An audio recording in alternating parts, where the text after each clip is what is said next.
Born in 1973 in Geelong, Mark Biscan is the kind of man who has left an impression on every life he's touched.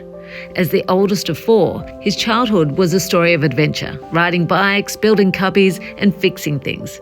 Always outdoors, always creating, always growing. From St Pat's Primary to St Joey's, Mark was more than a student. He was a loyal friend, a passionate footy player and later an even more passionate cat supporter. His life has been defined by the relationships he treasures: schoolmates, ski buddies, punters club friends and even the late night kebab crew.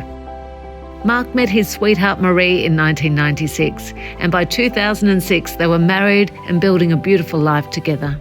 Their greatest blessings, their two daughters, Lily and Daisy, who light up his world. Life for Mark was full.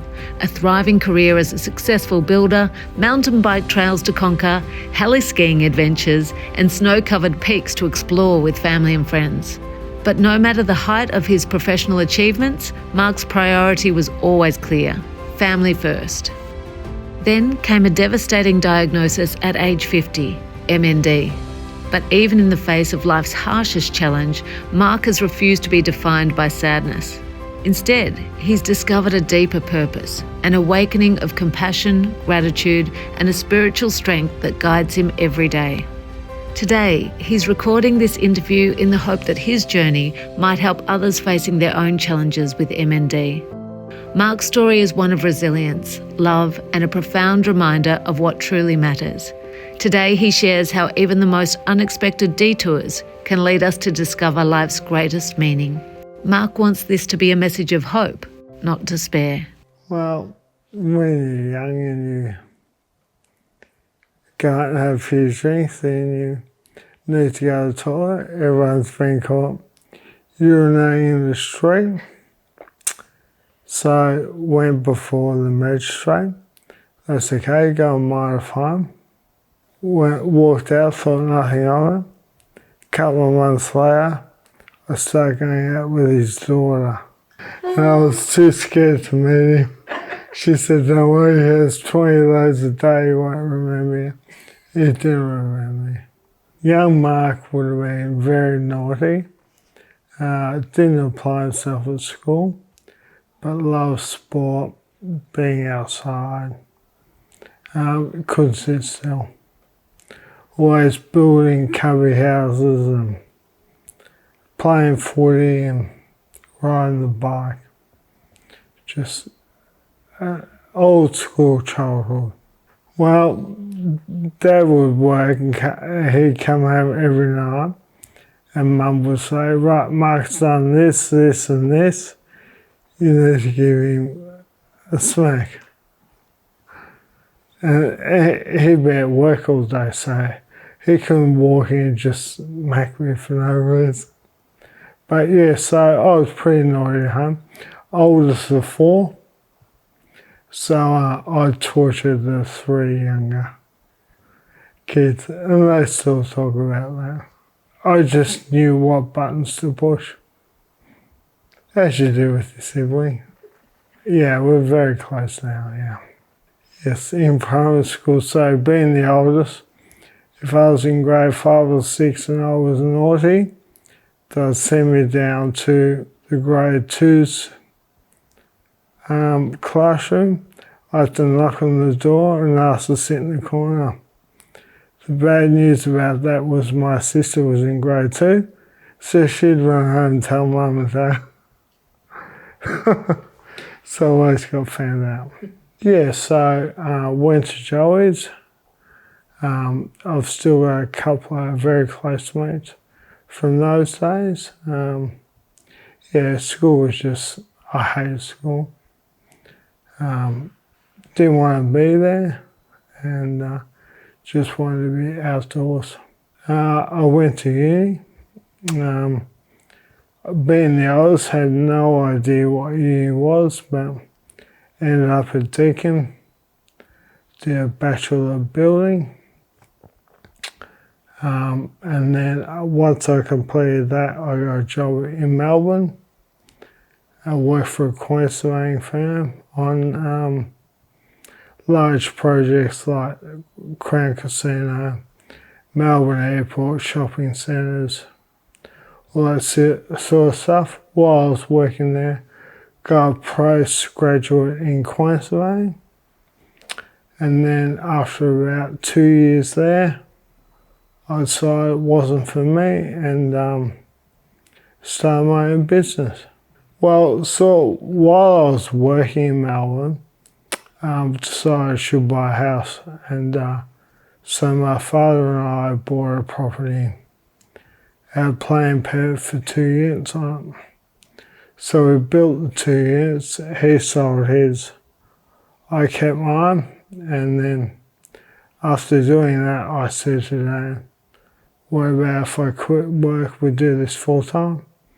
He said, no worries. So I quit work, and I was only 23, so I had no responsibility. So I thought, give it a crack. Worst case, I can always go back and work for someone. 30 years later, still here. Dad was a builder. He was also a draftsman. So he did a lot of drawing. So he sort of did the drawings and I did the organisational. So Dad and I are very close, obviously. We've had heaps of fights, but you have a fight and the next day it's forgotten about. We've never held a grudge or fought for a long period of time. It's always short periods. We started doing, 2 units here, 3 units there, smaller, built up. We did a project with 35. We've done 14s, 10s, 12s. Yeah, so we sort of got bigger. 5 become the minimum, up to sort of 50. So the shit part is getting a permit. The fun part is building. So there's more work in getting the land, getting a permit than building. Building is the most fun part. Hardest part, not taking things personally. Which run a small business, anything that happens, or me personally, I took it personally. So separating business from your personal life, probably the hardest. You have to really love what you're doing, be passionate about what you're doing. The way I see it is I don't work, I just do my hobby every day. Don't be money focused, just do what you want to do and money looks after itself. We met, so Christmas Eve, I was out shopping at the last minute for family members and she worked at Speakeasy. So I went there and I bought something off her and we just sort of chatted and said, what are you doing tonight? And I said, I'm going to the Wool Exchange. Anyway, so I went out that night and bumped into her. We met there and then and been together ever since. Well, I used to call her curly, so I have to say curly hair. But these days she keeps straightening it and I don't like that. Just bubbly and fun and very inclusive. And, nice family. Get along with, she got 4 brothers, which you think would be a bit intimidating, but they've all welcomed me and we're all really close. I hang out with them a lot, so. Well, it took a long time, probably 10 years to propose. Marie kept giving me a hard time, but I don't do things in a hurry. Marie's scared of heights, so we went to Paris together. She thought I was going to propose in the Eiffel Tower, so I made her go to the very top, including that last layer, all the way up, and then I didn't propose. It's too cliche, I couldn't do it. So then we came back to Australia and we went up to the Gold Coast Versace was pretty trendy back then. So we booked in there and went out for dinner, come back to the room, and I proposed. And with that, I got a blood nose and passed out in the bed. No shit, so I come good. She was waving her hand above me, going, yes, yes, yes. I'm going, what? So it was pretty funny. And then we got married on April Fool's Day. So I kept joking I wasn't going to show up. But I did. In Dalesford, coldest day ever in Dalesford. I think absolutely freezing. And the cats played Brisbane. We had to do IVF. We couldn't get pregnant naturally.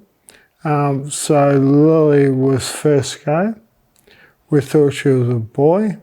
And I still remember the day they said she was a girl. Marie and I got in the car and sat there for 15 minutes going, we're having a girl. So yeah, then she came along. And Daisy was a little bit harder. We did copious amounts of IVF for probably 2 years. Got nowhere, then we went a bit rogue and found someone who was a bit out there. And with our last egg, we got Daisy. So it's pretty exciting. So I grew up thinking I was going to have boys. I got 2 girls. But I couldn't be happier. Yeah. Life-changing.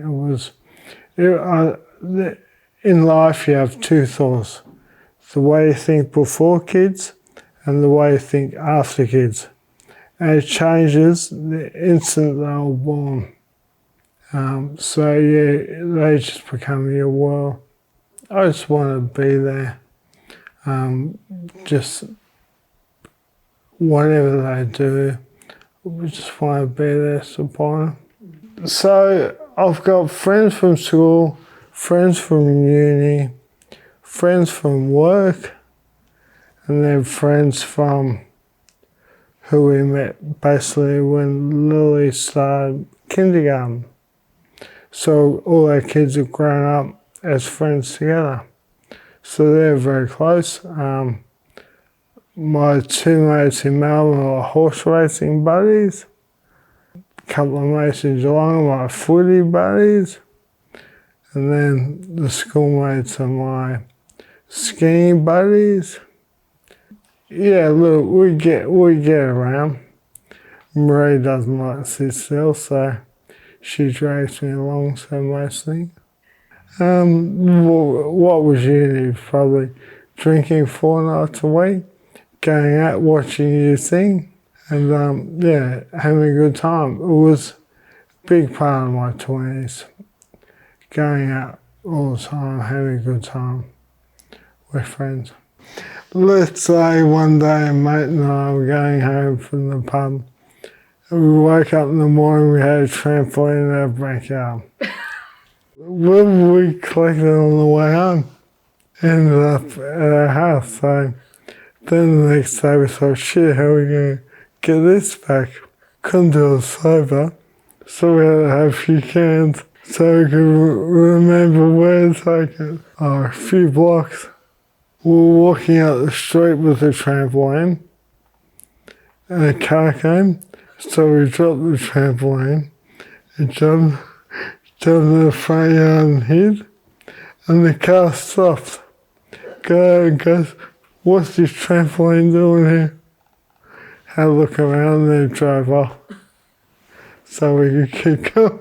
So at uni, we used to have this like piece of timber that we call the board, and we'd write various things on it about our mates. And the biggest thing we used to do, if one of our mates met a girl, we'd go up and get her phone number.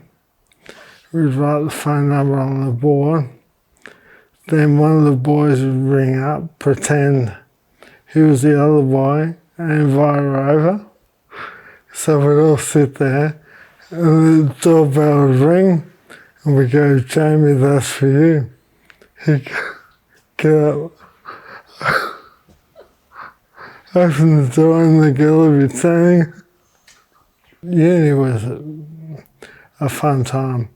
If one mate had too much to drink and sort of passed out, we'd get a text out and we would draw all over his face, right all over him, and then he'd sober up and we'd take him to the pub.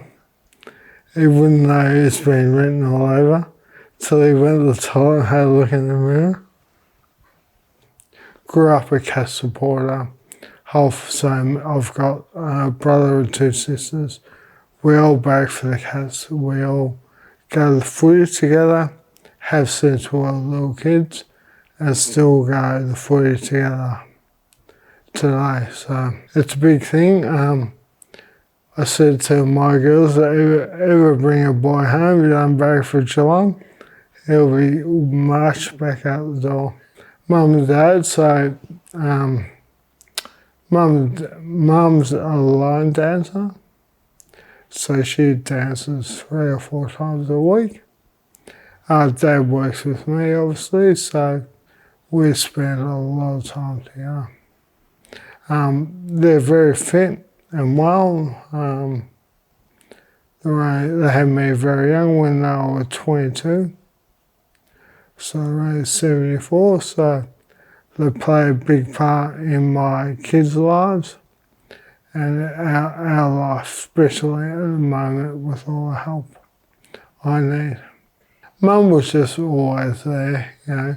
She took us everywhere, even though we're always late, but she'd always pick us up, drive us wherever we went. You know, made our lunch every day, was there whenever we needed someone. Mum was always there. Dad was always like my role model. For a very young age, I was always out and about with him, taking levels on slice for him to draw plans. So I sort of just followed him around everywhere. And although we're different people, we're the same. I'm a bit like what Lily is now. So I would always push it. If you had to be there at 9, I get there at 8:59. Whereas now, I like to be early. I can't stand people eating. If people eat, I can't stand the noise.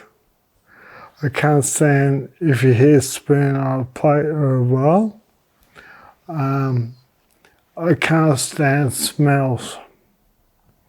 Like so sensitive smell. My annoying habits would be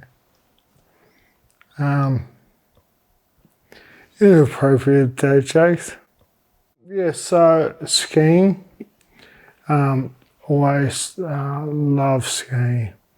We spend a lot of time at Mount Buller, and all our family holidays revolve around going skiing. Can't ski anymore, but we're still going on a skiing holiday. Like before I took the kids, I used to go to Japan a lot. And we go to Japan, we'd ski all day, we'd go to the pub, we'd drink all night, and we would repeat. I took the kids over there, we skied all day, then they want to play in the snow and make a snowman. I'm like, this is not what we do, we go to the pub.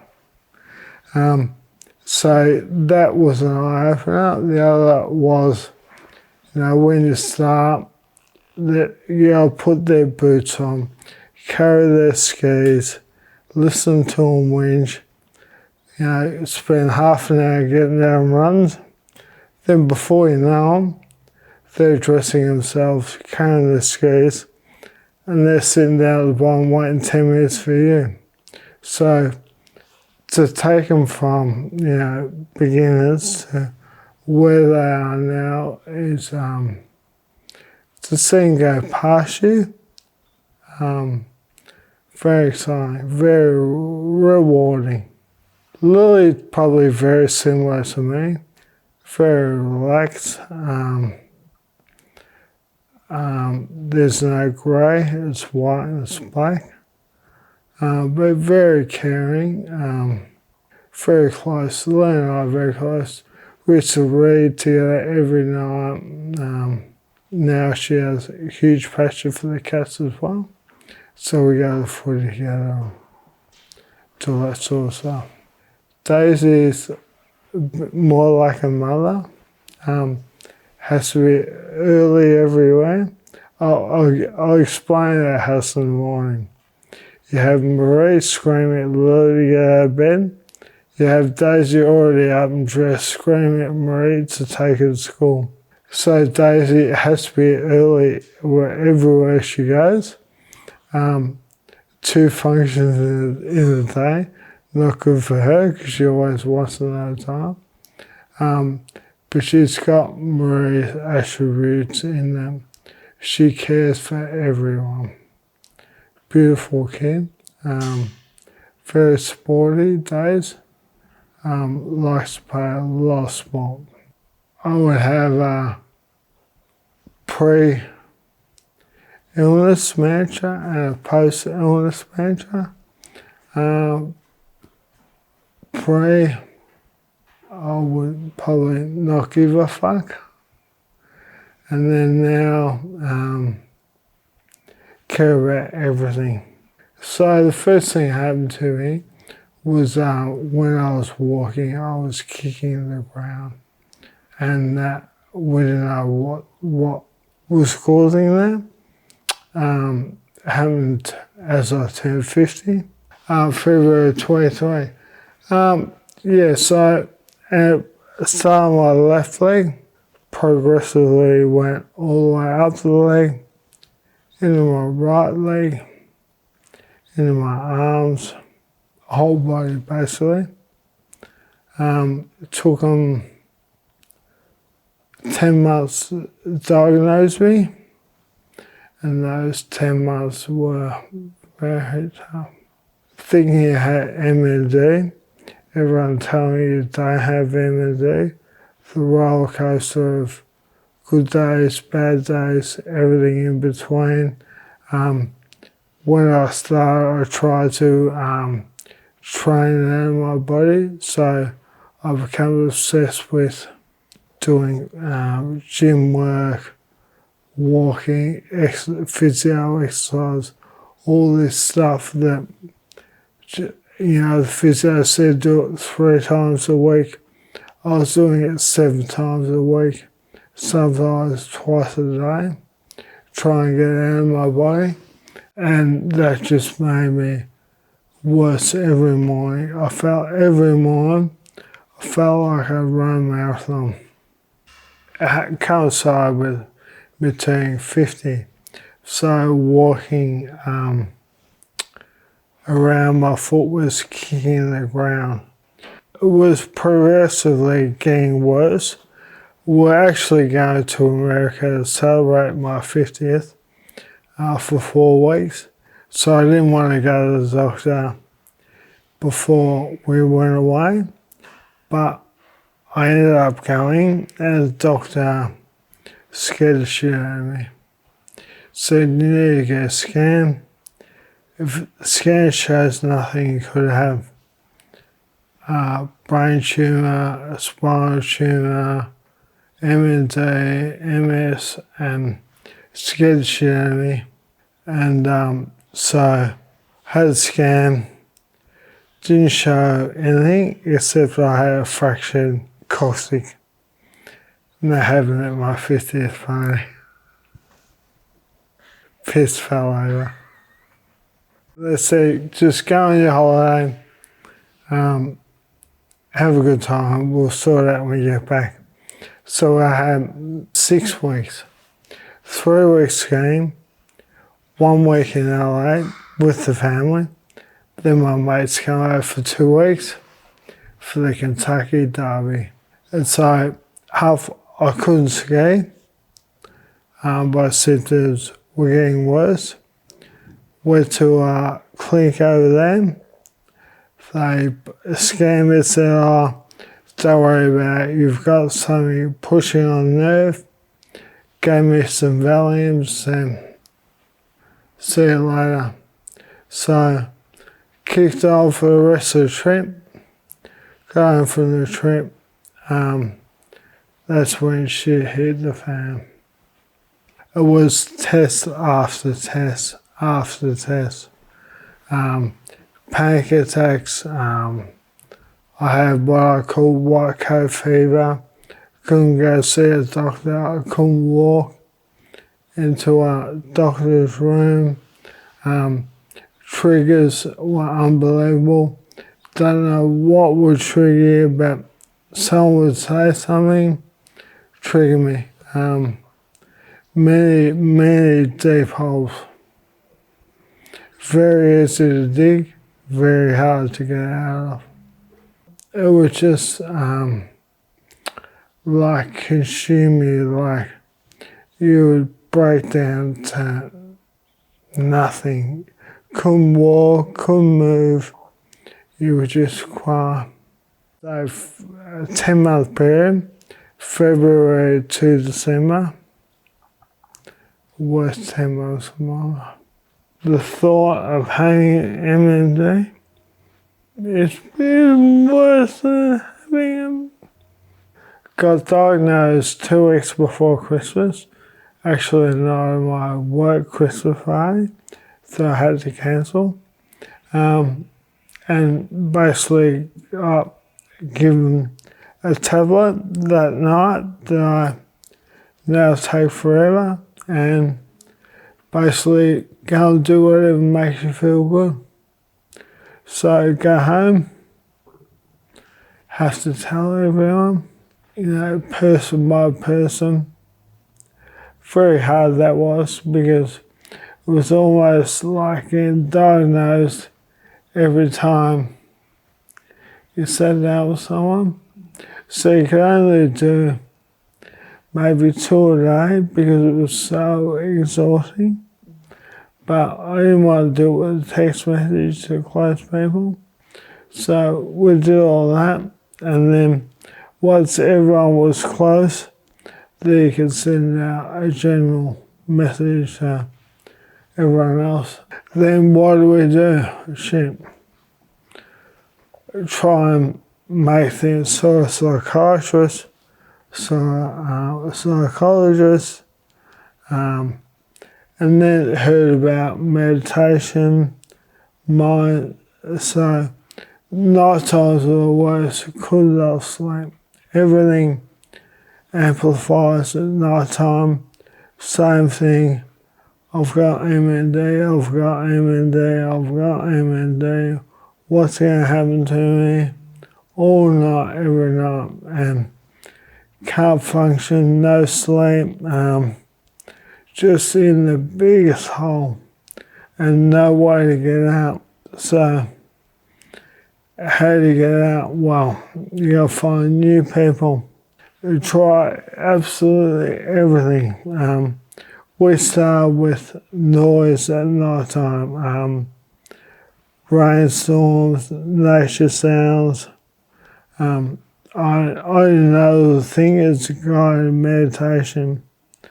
Then found meditation. I had to teach myself to try and stop the brain. Holes are very easy to dig and very hard to get out of. So the plan is not to dig the hole, be able to stop yourself, which is easier said than done. Easier to fall in the hole than try to stay out of the hole. So meditation sessions, the biggest thing I felt was gratitude. Before 50, no gratitude. Always wanting to buy the next property, build the next house, do this, do that, non-stop. Now, I wake up every day and have gratitude for what I've got. Someone could say they love the beach because they go there and they go for a run along the beach and they go home. I go to the beach, I put my feet in the sand, I listen to the waves, smell the water, feel the sand, sometimes cold, sometimes hot. Sometimes there's seaweed on the beach, sometimes there's not. Sometimes there's no waves, sometimes there's big waves. Tides in, tides out. You see the sunset on the horizon. See cliffs in the distance. What you see when you go for a run. I do my exercise. I love running on the beach. Same on a golf course. Oh, it's a beautiful golf course. What about the trees, the birds in the trees? The little animals running on the ground. Just different ways to look at life. Singing this chant. I love, I watch all the leaves, the birds, everything. Where before I was 50, I'd shut the blinds, and my son on my TV. So just things are more important. I'm grateful for my wife and kids, my house, my job. I had a choice whether I want to work or not. I choose to work because I love it. It's more gratitude. Just different feelings. In my legs, I still do. My legs don't work, but I still give them gratitude. I still thank God I've got legs. And they gave me 50 good years, so I still thank them. I was old school. If you cried, you were soft. If you talked about your feelings, you were soft. The girls would come over from school and talk about their feelings. I'd say, I'm out, Marie, you deal with that. Life changing. Summing up, if you'd send me a text message, I was always thumbs up. Now I can give hearts. Like the first time I gave a heart, you just want to share your feelings. Yeah. And being like I never knew how rewarding it could be to be nice to someone.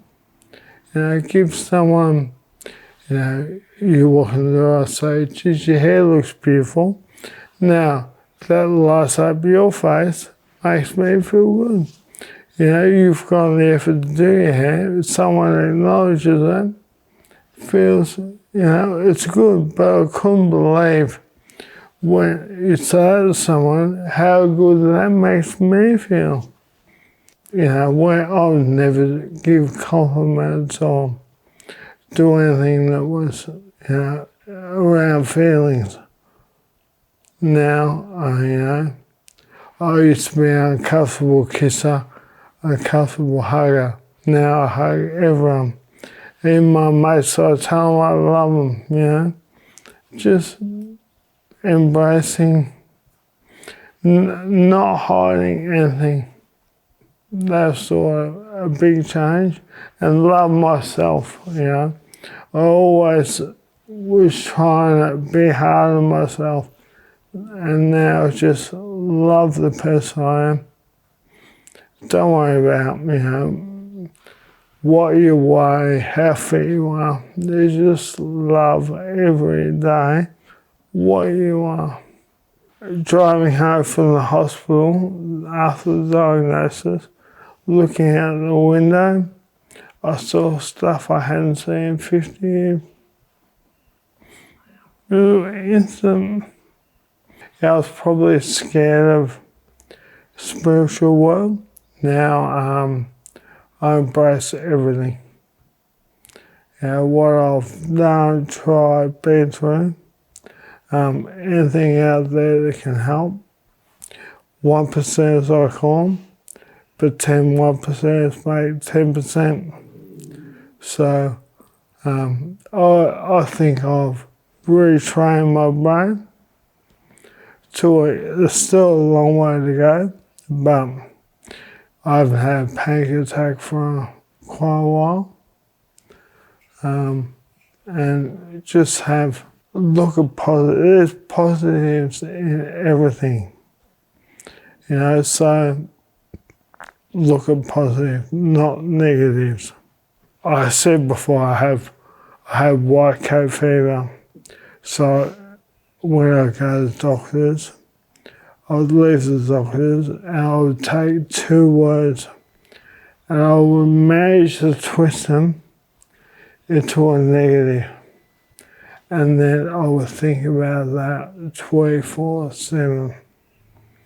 And it's a bit like if I say to you, if you're going to be an arsehole, I'm not going to talk to you. I would interpret that as, you're an arsehole, I don't want to talk to you. So 2 meanings, bad context. So now when I go to the doctors, and I used to think they were judging me. So I hate going there because I'm thinking, what are they thinking about me? Instead of now I go in there, okay, I'm seeing a doctor, they're there to help me. No other reason but to help me. I try and get a positive out of each consultation and go home and think about that. So total mind shift. Absolutely total mind shift. I would start with nights on the hardest. So find a meditation. You need to concentrate hard. Use your mind wanders. So find something and concentrate on that. Get yourself to sleep as a start. Relax the body. You have to relax the body. With my symptoms, if I'm not relaxed, I call my body a pinball machine. It twitches all over, it does my head in. Through meditation, I could stop them. What first taught me to relax the body was ice bath. Getting an ice bath, control the mind. But before that, everything comes back to breathing. So if you learn to breathe, you can stop half your problems. A panic attack can be stopped with breathing. Ice bath, breathing again. Ice bath relax me, like first 30 seconds, but once you get used to it, relax the whole body. Magnesium flotation tanks, another great. Lay there for an hour, fall asleep, let the body relax. Massage has been very important for me, heaps of massage. Basically, whatever makes you feel good. Might be going for a run, obviously I can't do that. So you got to find what makes you feel good and then make time to do it. Because looking after yourself takes time. More important than work, I say now, full-time health, part-time work. Everything about you is the most important thing. If you get yourself right, you can do other things. But if you don't get yourself right, you can't do anything. So spend the time, get yourself right. So another thing, hypnosis. Amazing experience, highly recommend that. Teaches you to go deep. And I can't sit still naturally, so your first 5 hypnosis or more mightn't work. It took me half a dozen goes, don't happen. Just got to keep working, and when it comes, beautiful. After a diagnosis, I'd always think about the future and what's going to happen to me. So that was debilitating. So I had to stop that. So I operate, while I say now, I operate between my breath. So if you breathe in, that's your past. And when you breathe out, it's your future. If you operate between two breaths, you're present. My first tattoo was a Japanese word for family. So Japan's a very special place for us. We go there a lot. I still go there for treatment twice a year. And a family, because it means everything to me, but not just my immediate family, my village, my friends, my siblings, my parents, all part of my family. My happy place is in a natural environment. My happy place is full of Japanese blossoms all the way around. Hence Japan. Has an onsen in there, hot and cold one. Has comfortable chairs and photos all the way around of my kids and different things they've done. That's where I like to go. But anywhere like mountains, in the forest, beach, anywhere natural. It's good having past experience in those places so you can remember them. And keeps it, because meditation, you gotta keep changing it up so you get bored. I wish I had discovered myself a lot earlier. And I would say, just dabble, start slow. If not ready to tell people, get on a meditation. Who knows? Spotify is full of meditation. YouTube, full of meditation. They're all free. Just dabble at night time. Do that. Find out what you like. Sound healing, sounds. I use drums. Whatever works. Different hertz. Just take the time out. Even get a massage. An area of your life feels good. You've got to relax the body. Then, once you've done that, you need people in your life. And when you're discovering yourself, the right people come forward. It's so funny.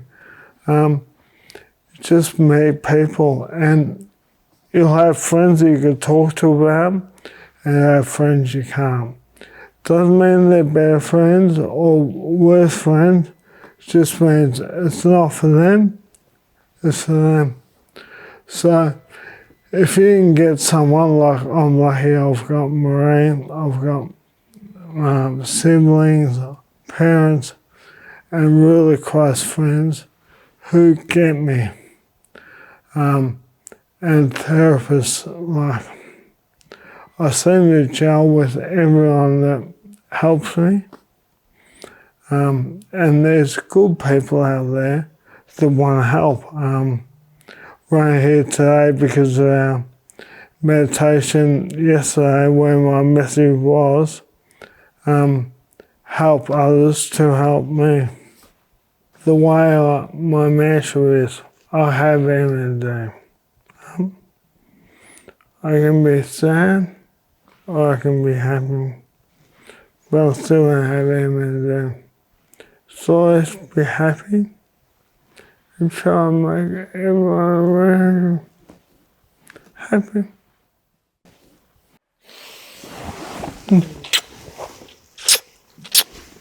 So grateful for you. He is truly amazing. to be faced with such a horrible diagnosis and to come out of it wanting to care for other people. You know, he just gets on with it and he doesn't bring other people down. We're surrounded by love, but the gratitude that he has taught me so much. And I hear him say so often, MND's made me a better person. And not to say we don't have the most horrible days, because we do have horrible days where we stay in our jammies and cry. But we have beautiful days and we have so much gratitude for things that we had no idea were so important. And friendship and kindness and everything. And he's taught me that. So you just have to be still and enjoy the moment. And the moment's really hard, but it's all about just being grateful. Thank people. Thank the person. Say hello to the person, because you don't know what sort of day they're having. You never know what's happening. So you just have to be kind. And that's what you do. And ask for help. Ask for help. And there's people to help. Yeah. And if it's not the right person, ask someone else. Yeah. Like, I would have been this type of person. They avoid you because they don't know what to say. And then other people just know what to say. And then you get a lot of people who just send a text message every month and say, just checking in, you know. So I feel bad for me, pre-50, how I didn't check in. I ran ahead. I begrudge anyone that hides now because I was that person. Yeah, I'm still the same person. You know, if you want to talk about MND with me, I'll talk to you about it. If you want to talk about the footy, if you want to talk about my wheelchairs, there's no boundaries. Whatever you want to talk about, talk about. Yeah, everyone's different. I get that. Yeah, just find your right people. Yeah. Right people for different things. Mark Biscan's journey is a testament to the human spirit's capacity to find light in the darkest of moments. His message of hope and resilience inspires us to cherish the small moments, nurture our connections, and live with gratitude. Thank you, Mark, for reminding us all of the true meaning of life.